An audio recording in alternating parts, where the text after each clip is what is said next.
doing on the other side of the moon? No, we don't. Yeah, I'm getting real upset. if China can cool their quantum computers with helium-3 before we can, the jig is up. This is part of the power of space. And this goes back to why truth and information is the most important element. It's back to Sun Tzu and the art of war. Know thy enemy, know thyself. And if you are deceived in your own arrogance, eventually you're going to be a dead man. What is helium-3 energy? Yeah. So helium-3 is an element that doesn't get to Earth very much because our atmosphere and our gravitational field prevent it from landing on the Earth. So an ounce of helium-3 on the Earth is very, very expensive, and the business case doesn't really close. But on the moon or on the asteroids, there's a ton of helium-3. And so to give you an example of what it means, if we were to mine the moon for helium-3, we could, at the current level of electricity use in America, or not in America, in the globe, we could power the energy needs of the human race for thousands of years based on the helium-3 that's on the moon right now. And so the twist there is China is there on the moon, on the far side of the moon. We don't know what they're doing because we don't have infrastructure up there to even see what's going on. But we do know they're mining helium-3. And so we legitimately don't know what China is doing on the other side of the moon? No, we don't. Because the other side of the moon, most people may not know this, but you only see one side of the moon in the way that it rotates and orbits around the Earth. It's a very interesting phenomenon in orbital mechanics. But it's and so unless we have a constellation of satellites flying around the moon that can see and understand what's going on, we're blind, and that's one reason they're over there. But let me give you a commercial upset, Steve. Yeah, I'm getting real upset. So this goes back to a strategy and why I'm in the space business, because space is the place where if America does not change our strategy and how we're investing in space, we will become victims to others that use space as a way of dominating the energy market, but also the information market. So here's an example. About a month ago, Microsoft announced their quantum computing capability, which is just next level and awesome. But they need to cool it down to 80 millikelvin, which basically is almost down to the point where the molecules don't even move. Okay. There's really no way to cool it efficiently down to that level. Hydrogen would only get you down to maybe 1 Kelvin. You need to go, much lower than that. Helium-3 can do it like that. So let's take the scenario where China now has enough helium-3 as they're mining it on the moon and bringing it back to Earth to be able to power the entire world for thousands of years. And they are the ones that can actually operationalize quantum, because they can cool it down to the temperature it needs to actually operate. Now, quantum sensing, quantum communication, when you start looking at and quantum computing, when you start combining those three quantum capabilities, sensing, computing, communication, and you can affordably cool it down to the levels where it can be operationalized. Now you've broken every code that ever was. I don't care how good your encryption is. They see every secret, every code, everything, from Bitcoin to, things like, the techniques of blockchain. Forget it. It's all going to change. And so there's an example of why not being in space with logistics and infrastructure to be able to move, to see, and to operate can make you vulnerable. How long has China been on the far side of the moon? Well, it's been quite a while. You can look back. It's been at least 2 years. The problem here is in my view, it is that we do not have a sense of how dramatically things will change with these technologies that are in space. We build better satellites than anybody on the planet. Okay, we build better fighters. tanks, ships, submarines. We build really cool stuff, better than anybody else in the world in many cases. There are exceptions, of course. But what beats good technology is a superior strategy. So China may not, they may be a fast follower where they look a lot like our F-22 in their fighters. They look a lot like Elon Musk's, rocket ships. They may be a fast follower, but they aren't interested in making better technology. They are building a strategy of logistics and infrastructure in space that will change the game for the energy and information market on Earth. And we are on a strategy that builds better satellites to do the same things we've done before. And there are efforts to do these other things, but it's not fueled by the kind of money to operationalize it and really compete. This is why strategy eats technology for lunch. Man, this is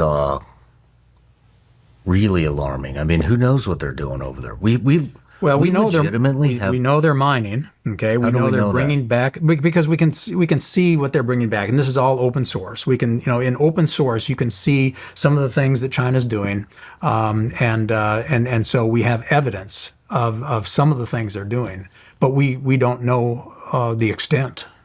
And that's part of the problem. And this goes back to why truth and information is the most important element, because it's back to Sun Tzu and the art of war.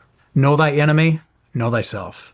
And if you are deceived in your own arrogance and your own dominance of the past, that what you did in the past is sufficient to win in the future, eventually you're going to be a dead man. And if you do not know your enemy well enough, not just on the technical side, but the cultural side. And this is why having been raised in Africa has been very valuable for me, because being raised in a tribe with no American influence and then coming here at the age of 10 and then being immersed in Los Angeles, where my dad was the pastor of a church, gave me a lens at this cultural misunderstanding and how we talk past each other.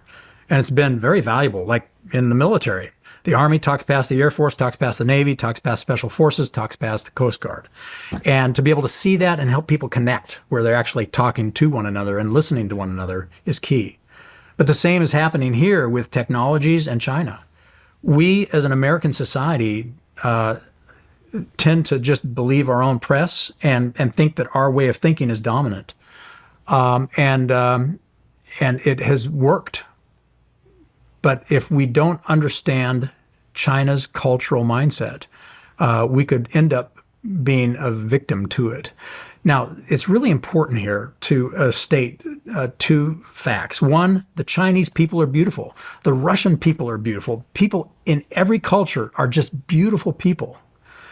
But whenever you are under a governance rule set that steals away freedom, steals away freedom of choice, which is something I believe has been planted in the hearts of every human being, and the Bible tells us, and God is clear, free choice, free will. This is how we know whether you're good or bad. If you have no freedom, I don't know if your heart is good or is bad, because you don't make any choices. You're being forced to make choices that, and so when I see systems like communism, socialism, that have a historical precedence rooted in human nature of murdering its own people in order to maintain control and taking away personal freedom. This is why we have to be so careful, and why what you're doing is at the core of our survival as a nation. Because free will is predicated on understanding truth. You got to know what's going on in your strategic environment, or again, you're not free. You're making a decision that has been shaped in your brain by somebody that's trying to get you to do something in their interest. And you're actually doing something counter to your own self-interest. So in order to understand what China is doing, what Russia is doing, and what is going on in the world, we have to be able to understand truth. And truth has been morphed and mutated. In fact, the information domain is now a battle space. We used to believe the TV. And when we found out the TV was lying to us and our government was lying to us, then social media and this new technology came about, and we're like, oh, starting to rush there. how do I triangulate truth here? And now we see that liars and storytellers that are trying to get us to believe something that is not true have infiltrated the social media and even the podcast world. So I say we're like teenagers in this information age, and we still don't have the tools to triangulate truth quickly enough to be able to not make mistakes and drive ourselves off our own cliff. And so our society is in a very vulnerable place right now, where we're trying to hunt. And this is why you're so valuable, because you are taking the time to talk to multiple people to understand where the truth lies. And it's incredibly important. Thank you. I can't get my mind off of China being on the other side of the moon for years, and we have not sent anything up there. I mean, how does that just slide past a president's desk?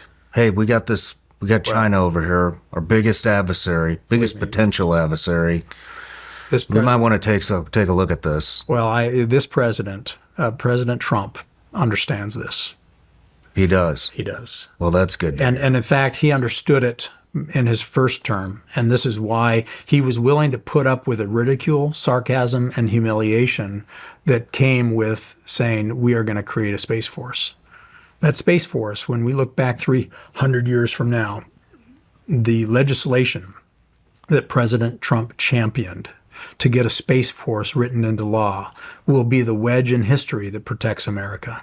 Without that, now, even though the last 4 years, the government, the executive branch, has not allowed the Space Force to build what it needs to protect us, so they kind of went into idle as soon as President Trump came into office, he's going to put that into full afterburner. If China can cool their quantum computers with helium-3 before we can, the jig is up.